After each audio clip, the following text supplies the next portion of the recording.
গোদান করে দড়ির উপর মায়া রেখে কি লাভ? যখন মোহ ত্যাগ করবে তখন নিঃস্বার্থভাবে ত্যাগ করবে। শোকের চেয়ে বড় নাশকর্তা আর কিছু নেই।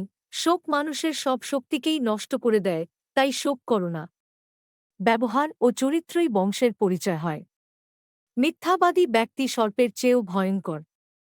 সত্যই এ জগতের নিয়ন্ত্রক, সত্যেই ধর্ম প্রথিত হয়ে আছে।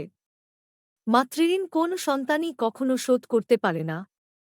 চন্দ্র তাঁর সৌন্দর্য হারাতে পারে, হিমমন বরফশূন্য হয়ে পড়তে পারে, সমুদ্র বিরান হয়ে যেতে পারে, কিন্তু রাম কখনো তার প্রতিজ্ঞা হতে বিচ্যুত হয় না। শেকহীন বিশাল বৃক্ষ ও যেমন সত্তরই নির্জীব হয়ে পড়ে, ঠিক তেমনি নিরীহের ক্ষতিকারী শত শক্তিশালী হলেও সমূলে পতিত হয়।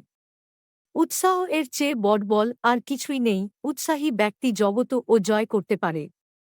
দুঃখ বা দুর্দশায় একজন প্রকৃত বন্ধুর মতো পরম সঙ্গী আর কেউ নেই। অনুকম্পা, দয়া, ক্ষমাও মানবতার মতো বড়গুণ আর নেই। হৃদয়বানের কোন ক্রোধ নেই। অতি গর্জনকারী মেঘ খুব কদাচিতই বর্ষে। প্রকৃত বীর অকারণে বাক্য ব্যয় করে না।